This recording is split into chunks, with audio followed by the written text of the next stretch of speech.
Good afternoon student. आज हमारा चौथा दिन है और अब तक हमने शिक्षा मनोविज्ञान के इतिहास के बारे में जाना था। किस किस ने उसका कौन कौन उसके प्रवर्तक थे, उसके संस्थाएं कौन कौन सी, विचारधाराएं कौन कौन सी थी, उसके बारे में जाना था। और फिर कल लास्ट में हमने आपको बताया था कि हम कल से यानी मतलब आज से शिक्षण विधियों के बारे में चर्चा करेंगे। शिक्षण विधियाँ मैंने आपको कल बताई थी कि 3 प्रकार की है: निरीक्षणात्मक विधियाँ, प्रयोगात्मक विधियाँ और विश्लेषणात्मक विधियाँ। ये तीनों विधियाँ अब इनके अलग अलग भाग होते हैं। निरीक्षणात्मक विधियों में अंतर्दर्शन विधि और बहिर्दर्शन विधि। दूसरी होती है प्रयोगात्मक विधियाँ, जिनमें प्रयोग किया है, प्रयोग करके देखा जाता है। और तीसरी होती है विश्लेषणात्मक विधियाँ। इन विधियों के बारे में भी हम आगे पढ़ेंगे। ये 9 प्रकार की होती है, इनके बारे में भी आगे पढ़ेंगे। मैंने बताया था 6 विधियाँ ही व्यक्तिनिष्ठ हैं, बाकी सब वस्तुनिष्ठ हैं। इतिहास गाथा, आत्मकथा, अंतर्दर्शन, साक्षात्कार, प्रश्नावली और परिसूची, ये व्यक्तिनिष्ठ है, मतलब मानव व्यवहार के ऊपर मानव द्वारा निर्मित विधियाँ हैं ये। चलिए आगे बढ़ते हैं और पहली विधि के बारे में जानते हैं, सीखते हैं।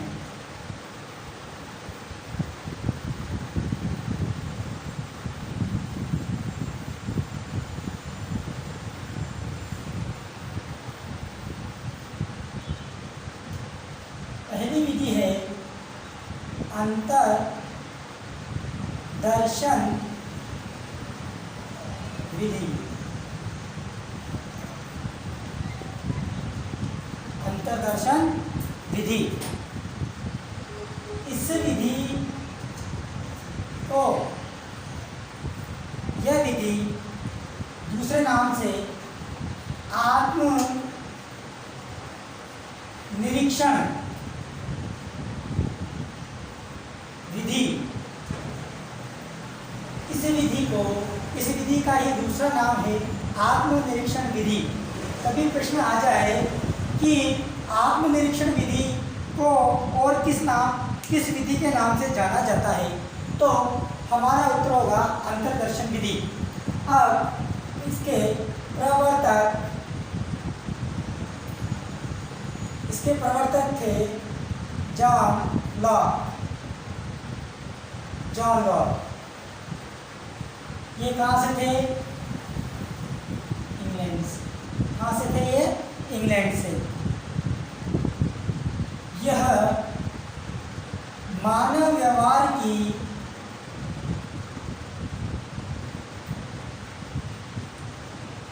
सबसे प्राचीन विधि है। मानव व्यवहार की सबसे प्राचीन विधि है। और इसके निर्माता कौन थे?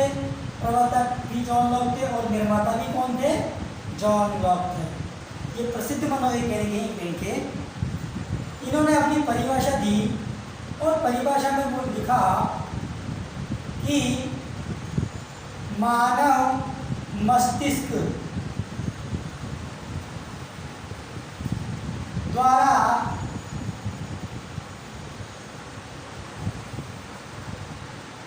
मन की क्रियाओं का निरीक्षण करना या व्यक्ति के खुद की क्रियाओं का द्वारा आंतरिक क्रियाओं का निरीक्षण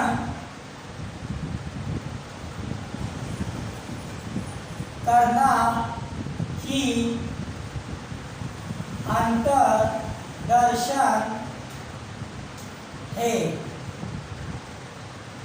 जॉन लॉक ने परिभाषा दी, मानव मस्तिष्क द्वारा यानी स्वयं के मस्तिष्क के द्वारा स्वयं की आंतरिक क्रियाओं का निरीक्षण करना ही मानव आत्मनिरीक्षण या आत्मदर्शन कहलाता है। जॉन लॉक ने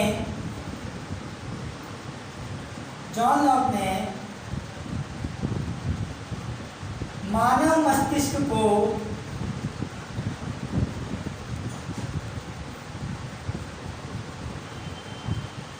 टेबुला रजा नाम दिया, मतलब स्लेट। जॉन लॉक ने मानव मस्तिष्क को टेबुला रजा नाम दिया, इसका अर्थ होता है स्लेट। अब इस विधि के प्रवर्तक निर्माता जॉन लॉक थे, परंतु प्रयोग में सबसे पहले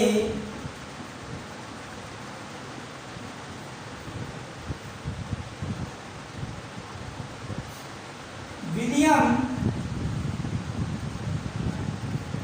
वुंड व ई.वी. टिचनर द्वारा किया गया। ई.वी. टिचनर द्वारा किया गया। टिचनर के अनुसार, टिचनर ने अपनी एक परिभाषा दी थी अंतर्दर्शन विधि और आत्मनिरीक्षण विधि के लिए कि अपनी आत्मा में देखना ही अंतर्दर्शन है। टिचनर द्वारा अपनी एक परिभाषा दी गई, अपनी आत्मा में देखना ही अंतर्दर्शन है। कभी कभार हमारे रीट परीक्षाओं में और जो आरपीएससी की परीक्षाएं होती है मनोविज्ञान में, एक छोटी सी परिभाषा दे दी जाती है और पूछ लिया जाता है यह किसने दी या फिर इसको किसने लिखा, यह विचार किसने दिए। तो उत्तर होगा मनोवैज्ञानिक टिचनर द्वारा।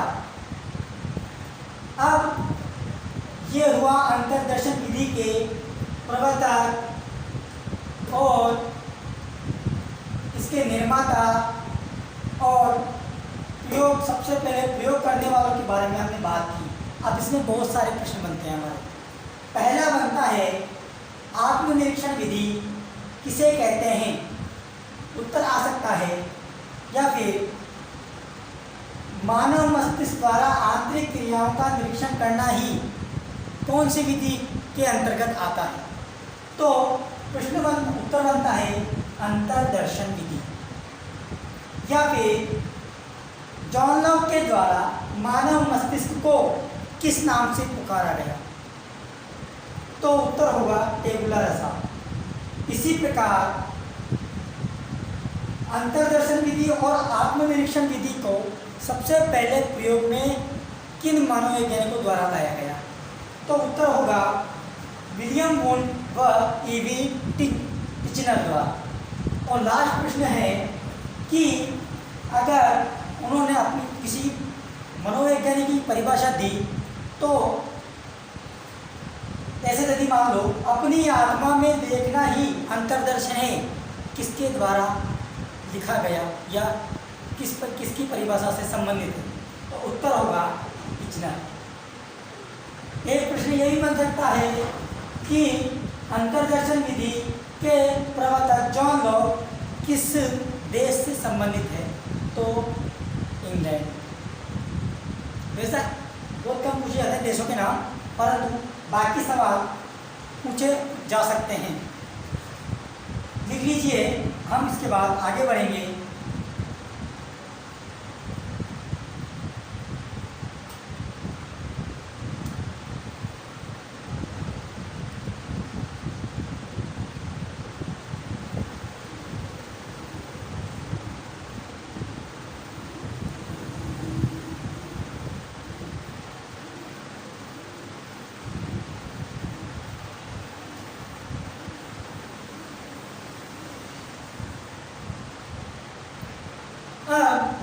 हमने अभी तक इसके प्रवर्तक, निर्माता, इसके प्रयोग करने वाले, इनके बारे में पढ़ा।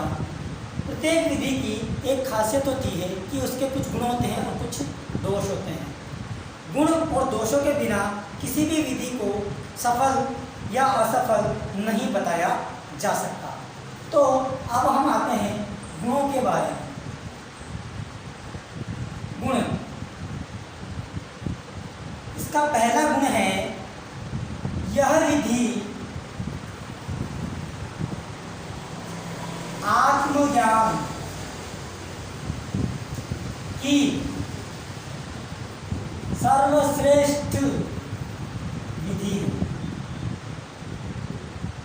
इसके द्वारा व्यक्ति अपने आत्मज्ञान को जान सकता है या उसका निरीक्षण कर सकता है। दूसरा है व्यक्ति की चिंतन क्षमता का विकास करती है।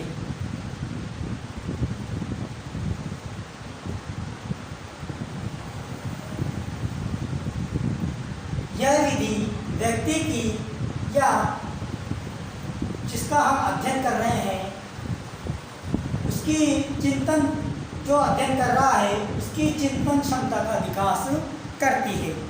तीसरा है इस विधि में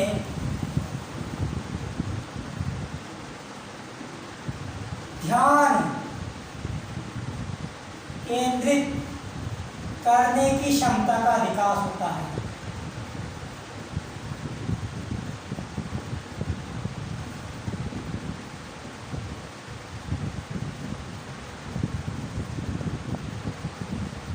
इस विधि में व्यक्ति ध्यान केंद्रित कर सकता है और इस क्षमता का विकास कर सकता है। चौथा है इसका पॉइंट, यह विधि सबसे सरल व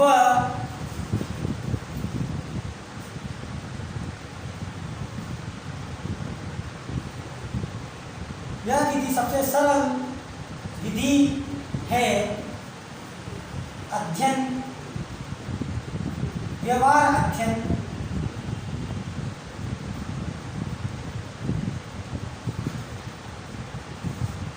के लिए। यह विधि सबसे सरल विधि है व्यक्ति के व्यवहार अध्ययन के लिए। पांचवा पॉइंट है कम खर्ची। यह विधि सबसे कम खर्ची है, इसमें किसी भी प्रकार के साधन की जरूरत नहीं होती।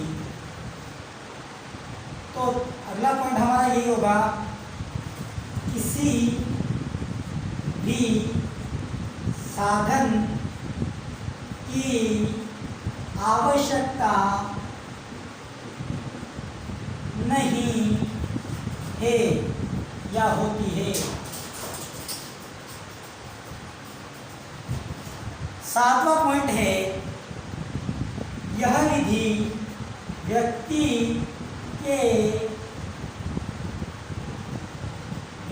के व्यवहार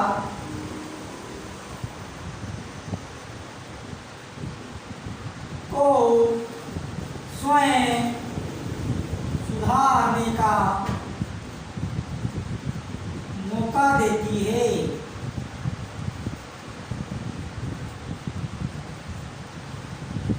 यह विधि व्यक्ति के व्यवहार को स्वयं सुधारने का मौका देती है या फिर स्वयं सुधार में उपयोगी है।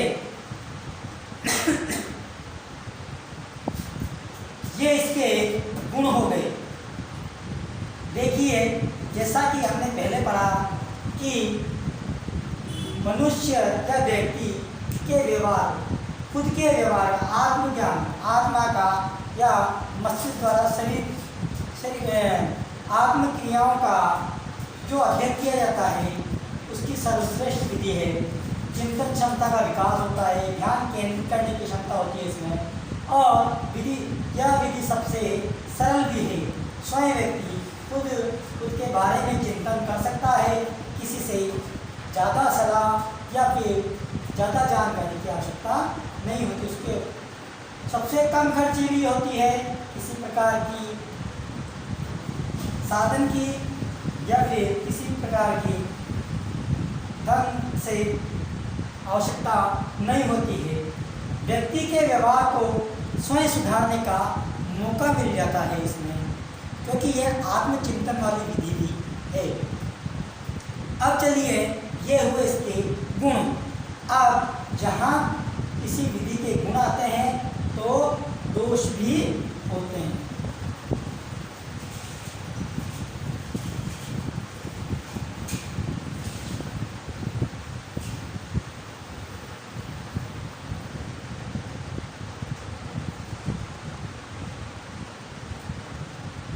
दोष, सबसे पहले यह विधि आत्मनिष्ठ या यूं बोलो व्यक्तिनिष्ठ, यानी खुद मनुष्य ही खुद के बारे में ही जानता है, इसीलिए या निरीक्षण खुद का ही निरीक्षण करता है, इसीलिए इसे आत्मनिष्ठ या व्यक्तिनिष्ठ विधि कहते हैं।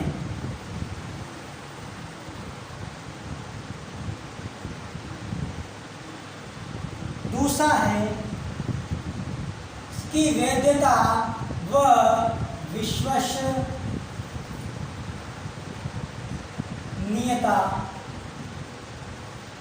पर, इसकी विश्वसनीयता पर में कमी है। मतलब हम ऐसे कह सकते हैं कि अगर कोई व्यक्ति खुद का निरीक्षण करता है और खुद के बारे में ही जानता है, पहचानता है, निरीक्षण करता है, तो आत्मचिंतन करता है, मंथन करता है, परंतु वह खुद को ही बता सकता है, दूसरों को वह अपने बारे में कि मैंने अपना बारे में क्या चिंतन किया उसको नहीं बता सकता, तो दूसरा व्यक्ति मानने को तैयार कम होता है। इसलिए इसकी वैधता और विश्वसनीयता में भी कमी है। इसमें तीसरा पॉइंट है, इस विधि के द्वारा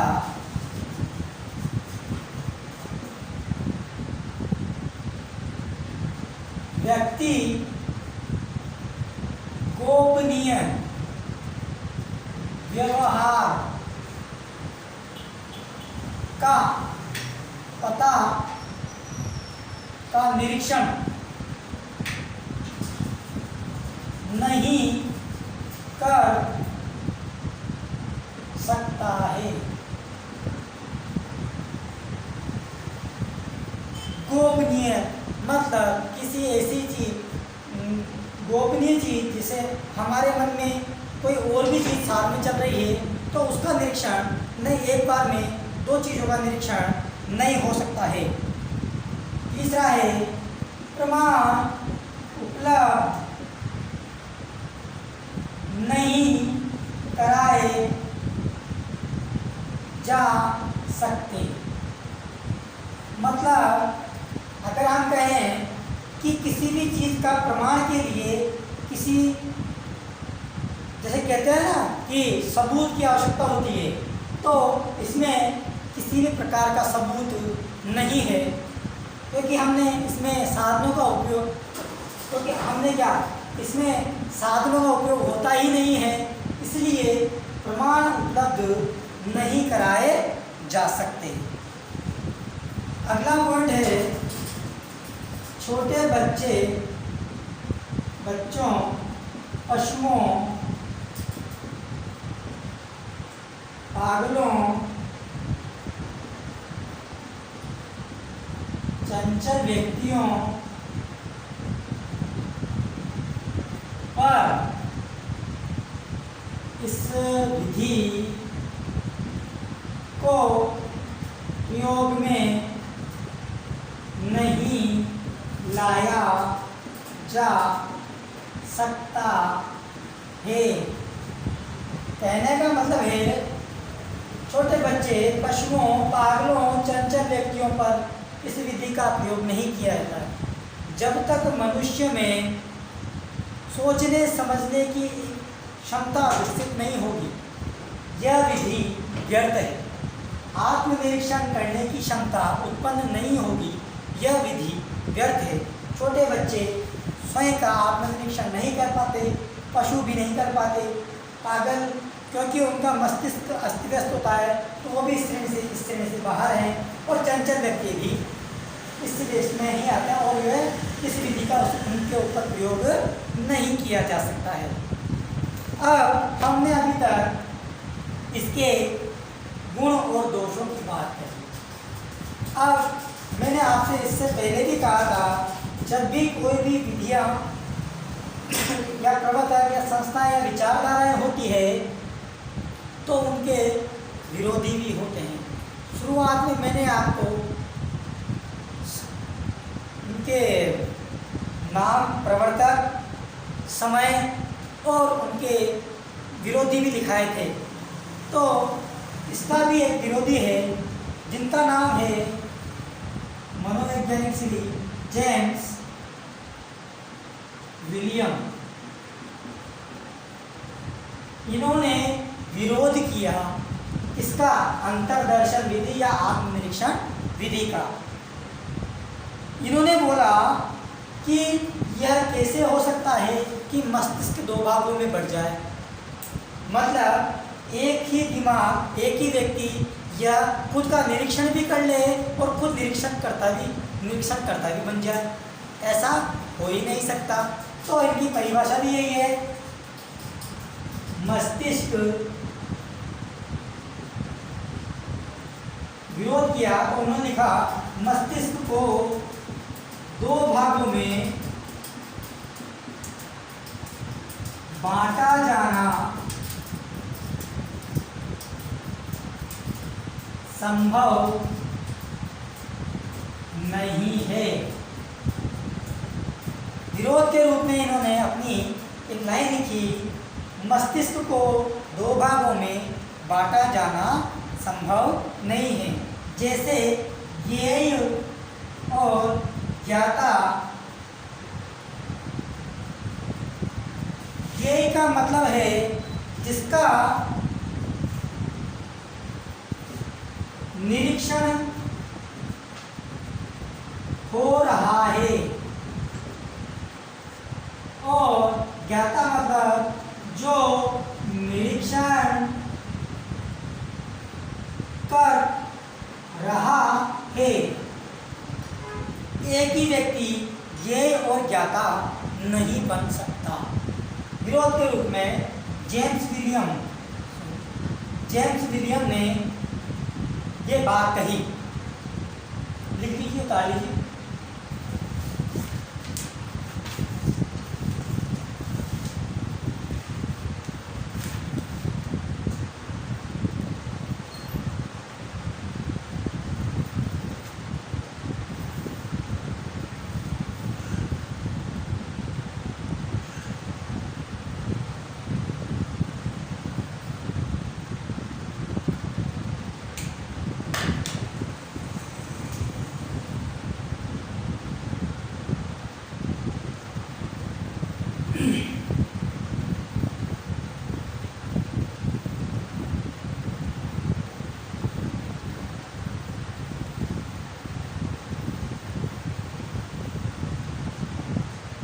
सभी स्टूडेंट से मैं कहना चाहता हूँ कि आप हमारे चैनल को सब्सक्राइब करें, बेल आइकन दबाएं और ज़्यादा से ज़्यादा इसको शेयर करें।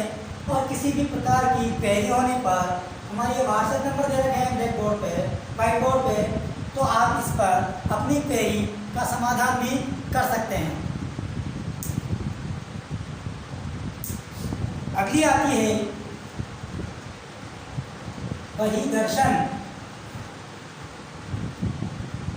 विधि।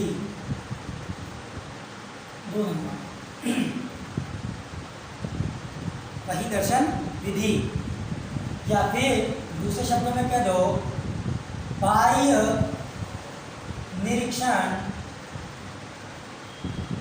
विधि।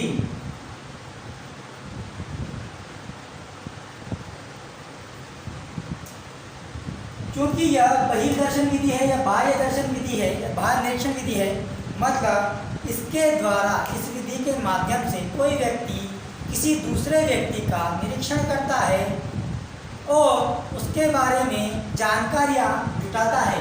इसी विधि को बहिर्दर्शन या बाह्य निरीक्षण विधि कहते हैं। इसके प्रवर्तक थे जे.बी. वाटसन, अमेरिका निवासी थे जे.बी. वाटसन। इन्होंने इसका निर्माण किया या फिर इसके प्रवर्तक, इसको उत्पत्ति के जो मेन कर्ता धर्ता हैं जे.बी. वाटसन हैं। इन्होंने कहा इनके माध्यम से इस विधि में गोपनीय ढंग से किसी दूसरे व्यक्ति का निरीक्षण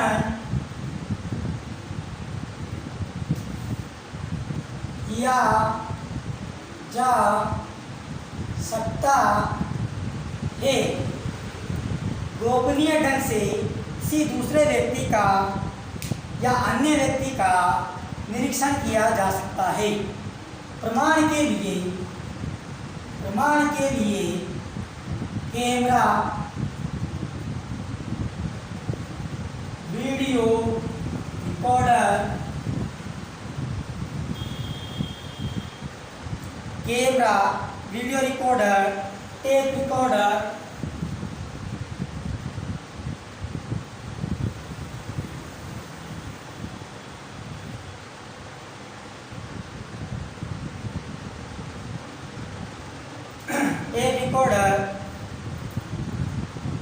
का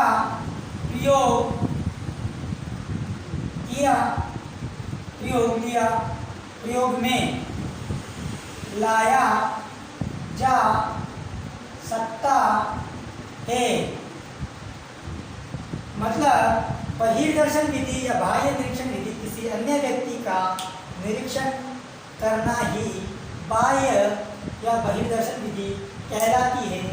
प्रमाण के रूप में इसमें हम camera, video recorder, tape recorder आदि वस्तुओं का प्रयोग या आवश्यकताओं के अनुसार इनको प्रयोग में लाया जा सकता है। बहिर्दर्शन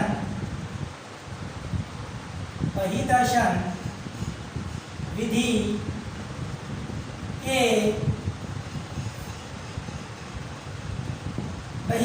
के 4 प्रकार होते हैं।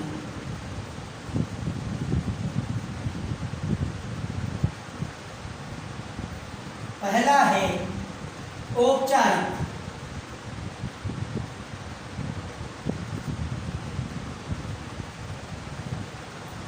दूसरा है अनौपचारिक,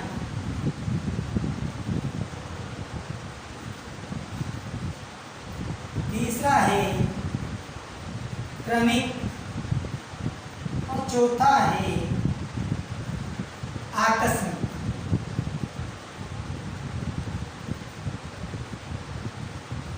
प्रश्न बनता है बहिर्दर्शन विधि के कितने प्रकार होते हैं? 1, 2 या 3 या 4? तो उत्तर होगा बहिर्दर्शन के 4 प्रकार होते हैं। या फिर ऐसे भी पूछा जा सकता है बहिर्दर्शन विधि के 4 प्रकार हैं। अब आपको औपचारिक कोमा, अनौपचारिक कोमा, क्रमिक कोमा, आकस्मिक पहला, फिर दूसरे में किन्हीं और विधियों के या प्रकारों के नाम दे देंगे। उनमें से चारों में से आपको एक पर टिक करना होगा। पहला आता है औपचारिक विधि या औपचारिक प्रकार। इसमें नियंत्रित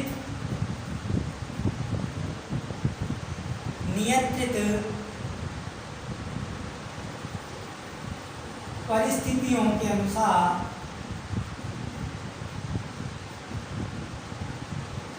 निरीक्षण किया जाता है। नियंत्रित परिस्थिति मतलब सभी परिस्थितियाँ का हमें या तो ज्ञात हो, या तो हमें ज्ञात होती है या फिर उनके बारे में हम पहले से ही जानते हैं। दूसरा है अनौपचारिक, उद्देश्य निश्चित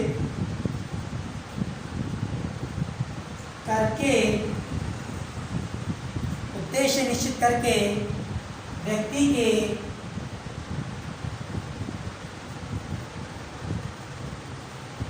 व्यवहार का निरीक्षण करना।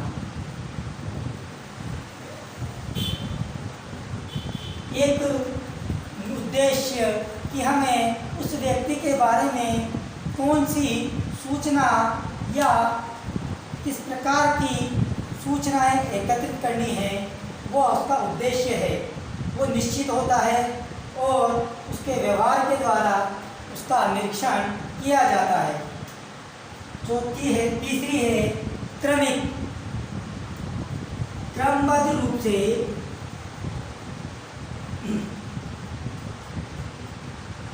लगातार कई दिनों तक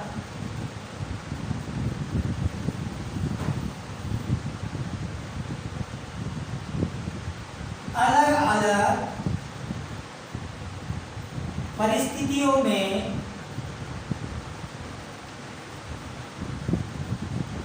निरीक्षण किया जाता है।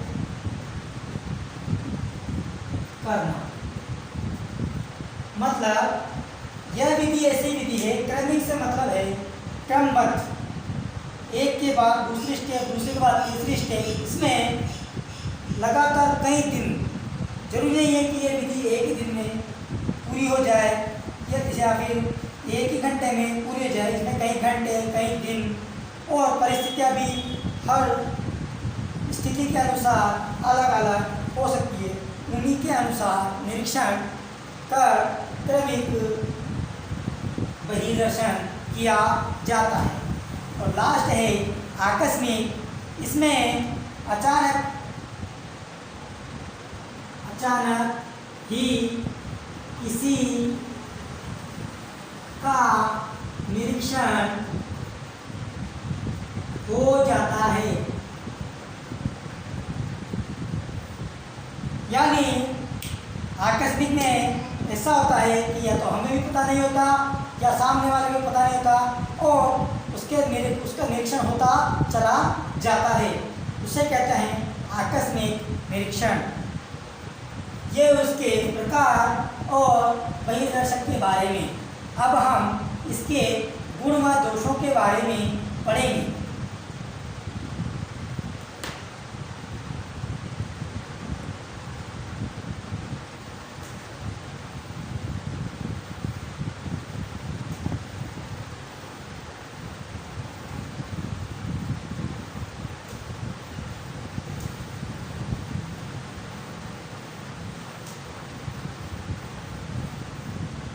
सभी बच्चों से निवेदन है कि आप हमारे चैनल को सब्सक्राइब करें और बेल आइकन दबाएं और ज़्यादा से ज़्यादा इसे शेयर करें। और किसी प्रकार की क्वेरी होने पर ये व्हाट्सएप नंबर है, इस पर आप अपने सवाल जवाब कर सकते हैं।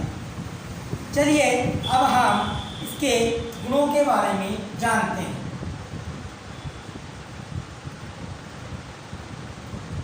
जैसा कि हमने देखा और पढ़ा कि यह विधि किसी दूसरे व्यक्ति के निरीक्षण में काम आती है, तो किसी दूसरे व्यक्ति द्वारा इसका निरीक्षण किया जाता है। तो इसमें पहला गुण है वैधता व विश्वसनीयता। अधिक होती है,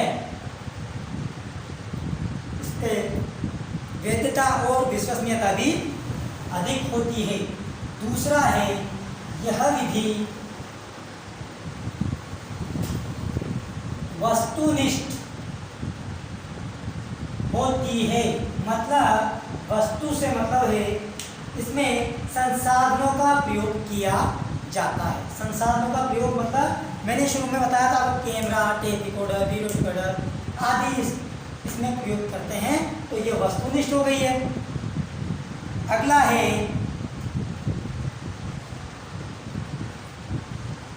कभी कभी इसमें व्यक्ति के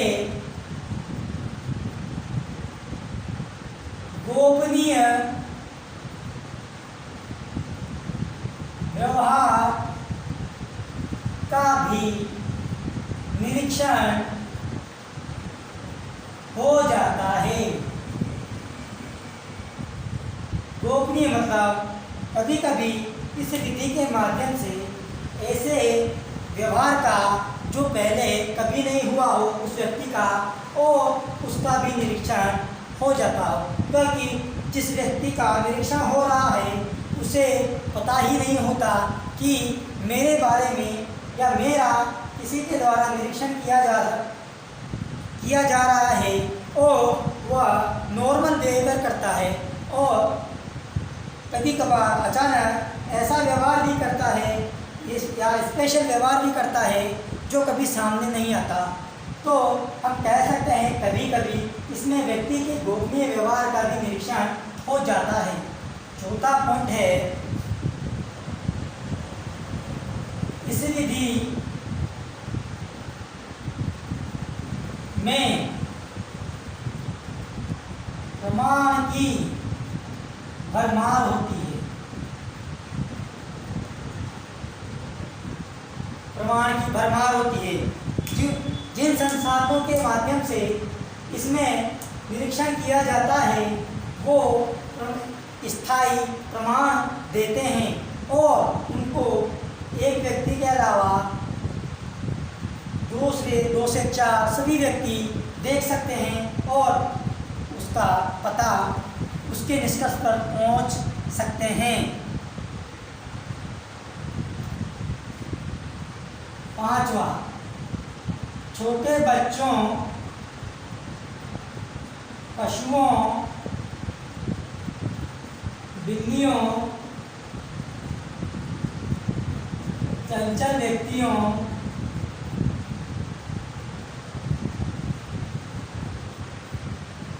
पर भी इस विधि का प्रयोग कर सकते हैं।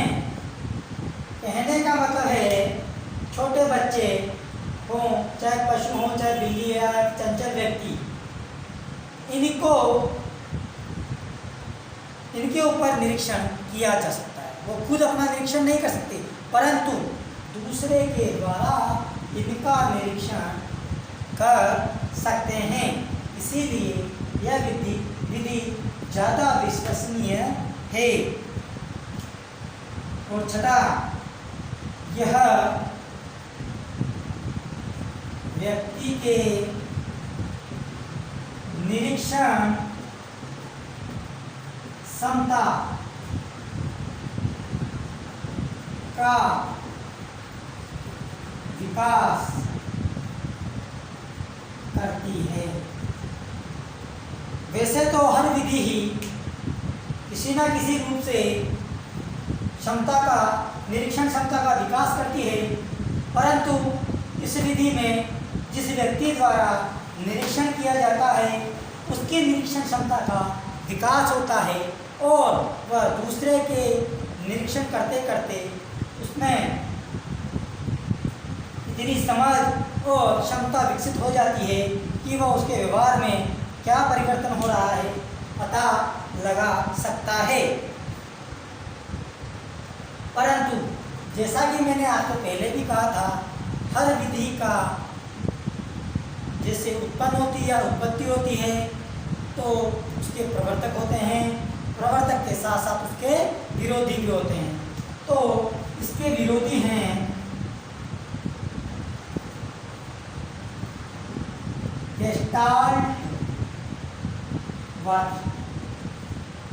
गेस्टाल्टवादी मनोवैज्ञानिक। उन्होंने इस विधि में बहुत सारी कमियों को बताया। उन्होंने कहा कि कई बार व्यक्ति कर कुछ रहा होता है और दिख कुछ और दिख कुछ और रहा होता है। ऐसे उसका अनुमान लगाना या उसका निरीक्षण करना बेकार हो जाता है।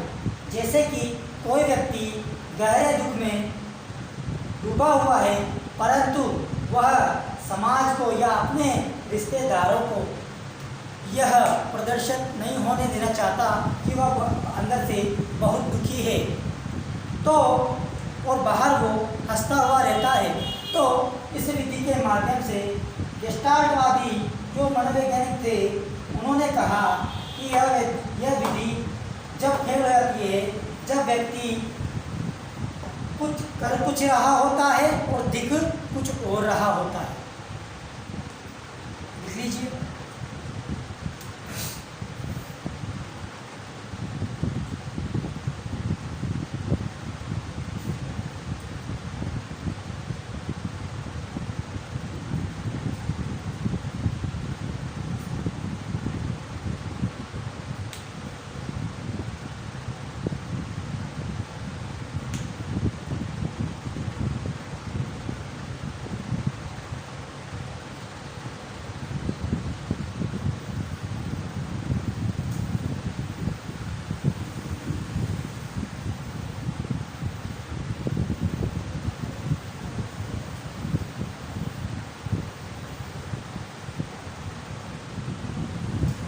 अगली विधि आती है हमारी पहली विधि अंतर्दर्शन विधि और बहिर्दर्शन विधि पूर्ण हो चुकी है। अगली है 3 विधियों में से प्रयोगात्मक विधि।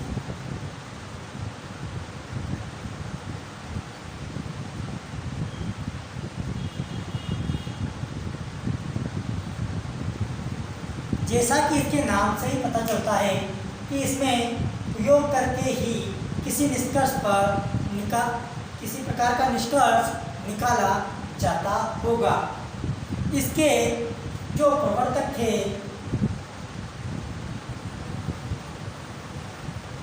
मैक्स मिलियम व ई.वी.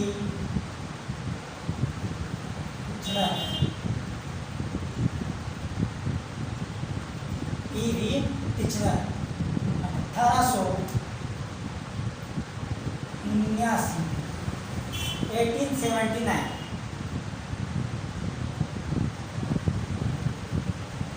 इसकी उत्पत्ति मनोविज्ञान की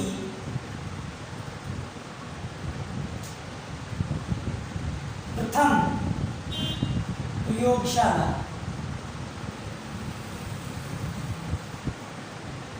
मनोविज्ञान की प्रथम प्रयोगशाला जो मैंने कल परसों बताया आपको, उसमें हुआ था।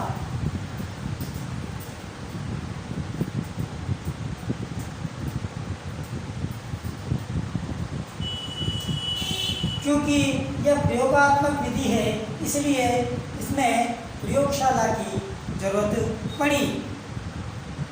इसे प्रयोगात्मक विधि भी कहते हैं।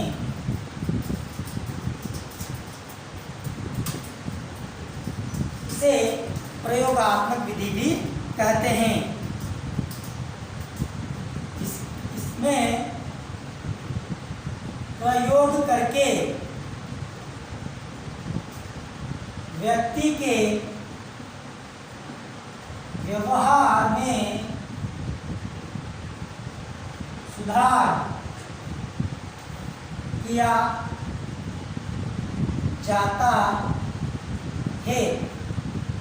इसमें प्रयोग करके व्यक्ति के व्यवहार में सुधार किया जाता है, अर्थात यह विधि निदानात्मक व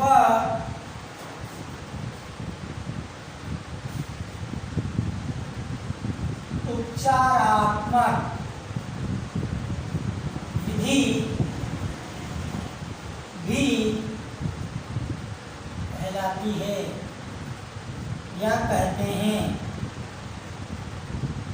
निदान करना, किसी के व्यवहार में सुधार करना प्रयोग के द्वारा, इसलिए इसे निदानात्मक और उपचारात्मक विधि भी कहते हैं। अगला है इस विधि में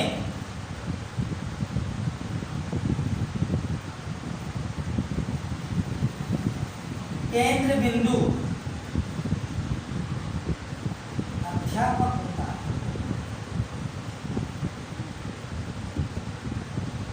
इस विधि में केंद्र बिंदु अध्यापक होता है। अध्यापक चाहे तो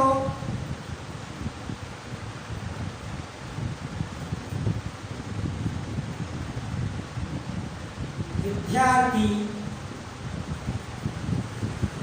पर प्रयोग कर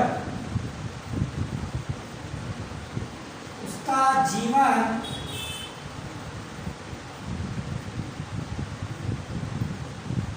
सुधार सकता है या जीवन सुधार सकता है या सफल बना सकता है।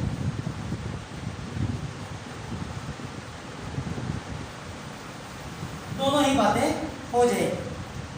आप और आप अभी पढ़ रहे हैं और हमें भी किसी ने पढ़ाया ही है, तो अगर हमें अध्यापक जो हमारे गुरुजी हैं अगर वो सही शिक्षा नहीं देते तो आज हमारा जीवन सुधर नहीं पाता या फिर हम भी कहीं ना कहीं धक्के खा रहे। तो अध्यापक चाहे तो विद्यार्थी पर प्रयोग कर उसका जीवन सुधार सकता है और सफल बना सकता है। इसके 3 प्रकार होते हैं, लिख लीजिए आप। आपसे निवेदन है कि आप हमारे चैनल को सब्सक्राइब करें और बेल आइकन दबाएं और ज़्यादा से ज़्यादा इसको शेयर करें। किसी प्रकार की समस्या या प्रश्न होने पर हमारे जो व्हाट्सएप नंबर दे रखे हैं व्हाइट बोर्ड पर, उन पर संपर्क कर सकते हैं।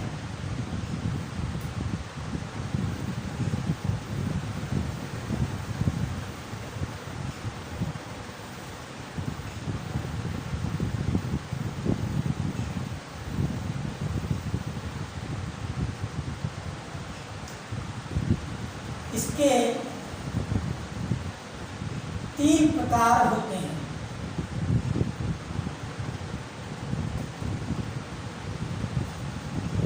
पहला है स्वतंत्र, दूसरा है मिश्रित,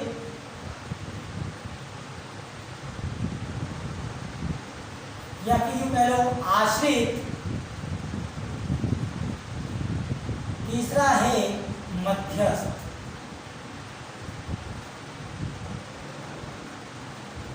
इसके कितने प्रकार होते हैं? 3 प्रकार होते हैं। इसमें शिक्षण प्रक्रिया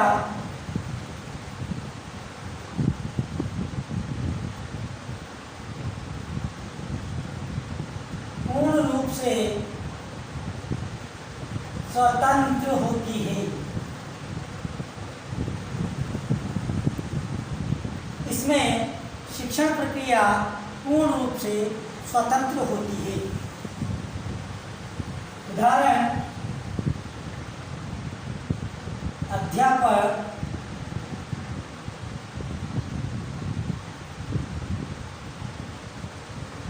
शराबी और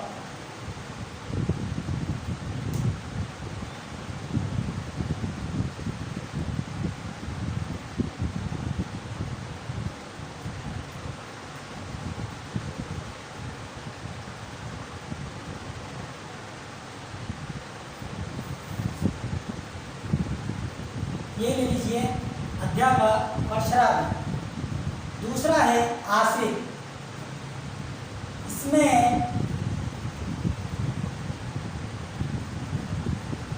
शिक्षण प्रक्रिया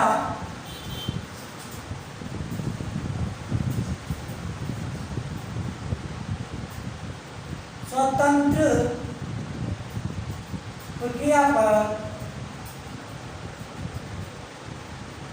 आश्रित होती है।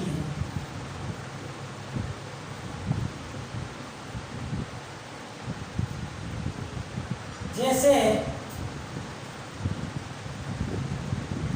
विद्यार्थी और शराब।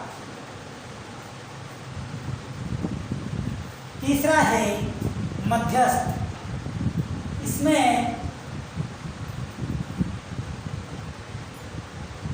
शिक्षण प्रक्रिया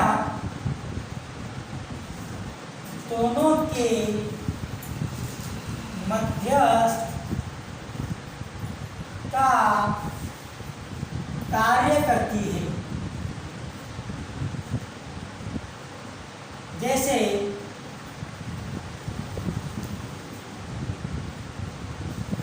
पाठ्यक्रम और नशा। पाठ्यक्रम और नशा।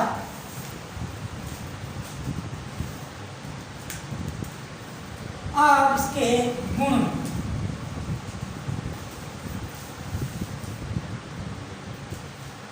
यह पूर्णतया वस्तुनिष्ठ एवं वैज्ञानिक विधि है।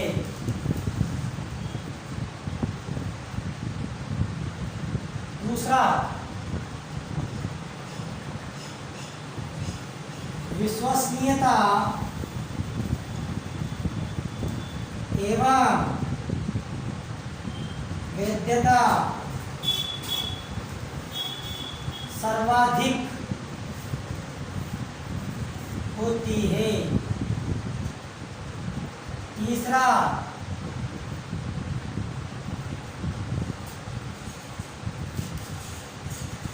इससे प्राप्त हुए निष्कर्षों को भी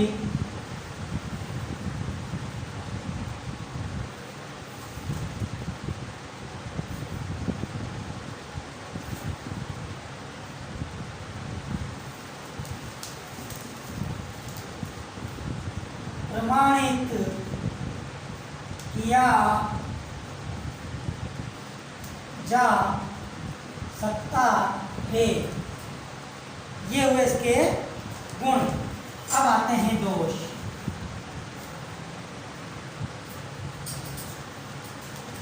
सबसे ज्यादा खर्ची विधि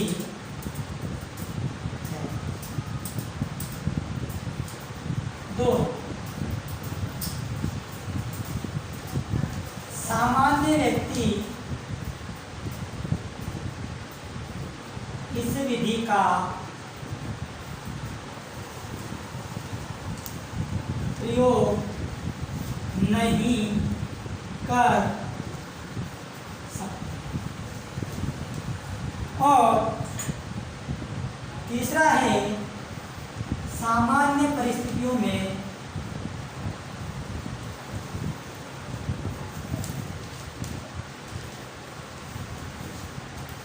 भी इसका प्रयोग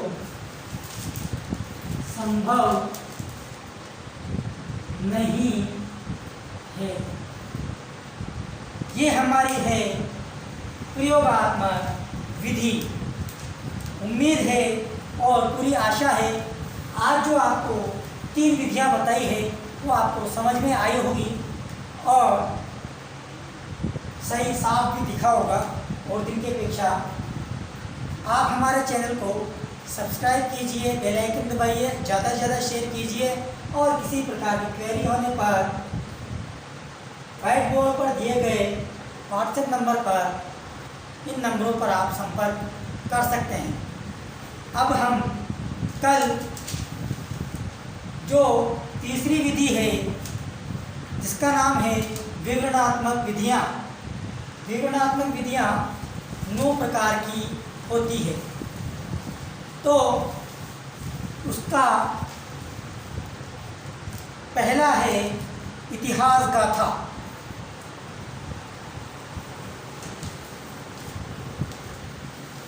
आज हम इतिहास गाथा के बारे में चर्चा करेंगे, थोड़ा बहुत बताएंगे, फिर कल से हम इसके बारे में इसको पूरा करेंगे।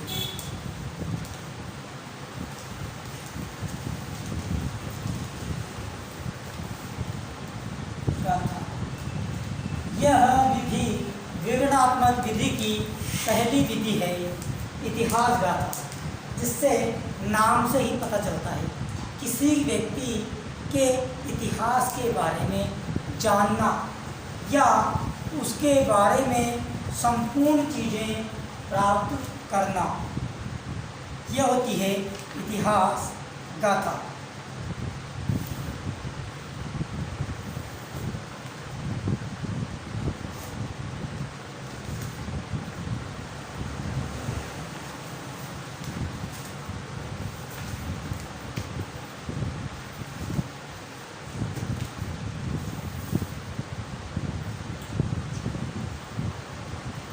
इसे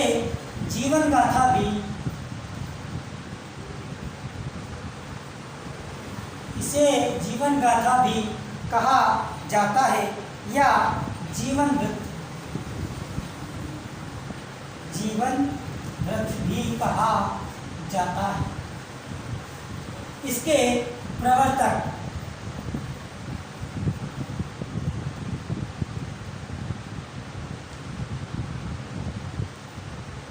टाइड में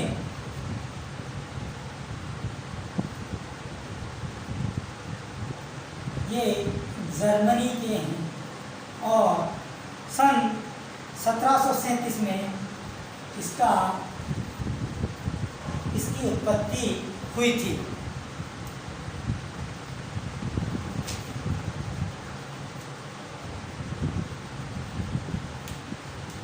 टाइडमैन ने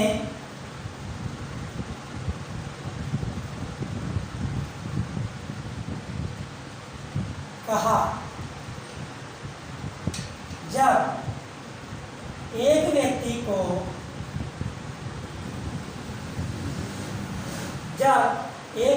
को केंद्र में रखकर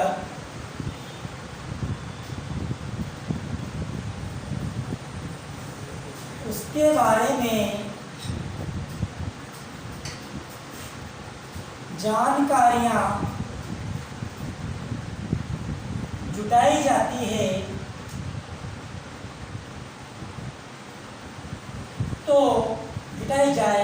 तो वह विधि इतिहास गाथा विधि होती है।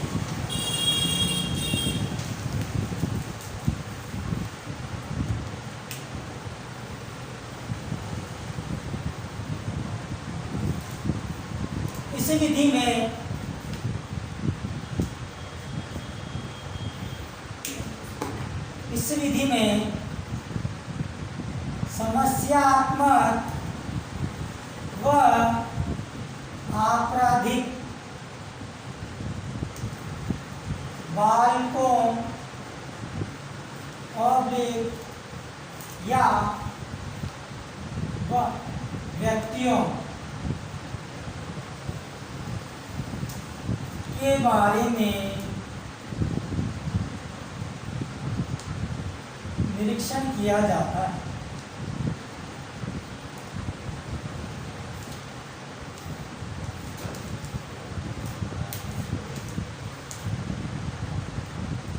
या फिर अध्ययन, निरीक्षण या अध्ययन किया जाता है। अगला है, इसमें जिसके बारे में अध्ययन किया जाता है उसके पास पड़ोस, मित्रों, रिश्तेदारों,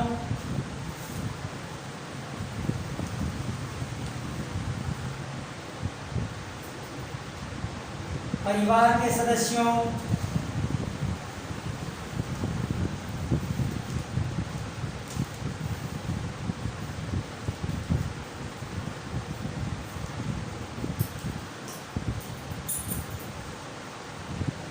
आदि से जानकारियां जुटाई जाती है। आदि से जानकारियां जुटाई जाती है या फिर एकत्रित की जाती है। फिर प्राप्त सूचनाओं को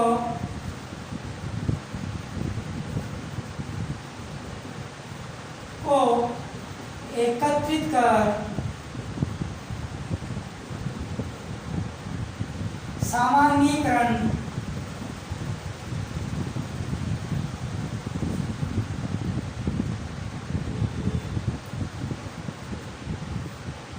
सामान्यीकरण किया जाता है।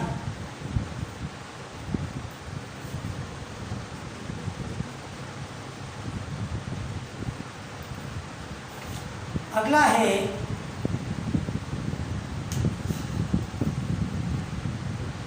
सामान्यीकरण करने के बाद समस्याओं का निस्तारण किया जाता है।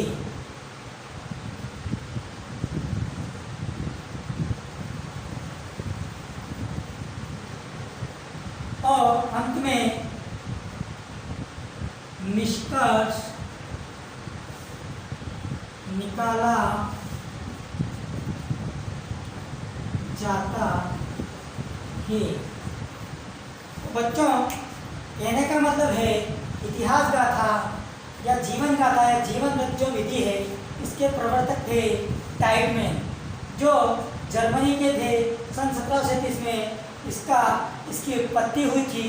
और टाइडमैन ने कहा, जब एक व्यक्ति को केंद्र में रखकर उसके बारे में जानकारियाँ जुटाई जाए तो वह विधि इतिहास गाथा विधि या जीवन गाथा या जीवन बन जाता है।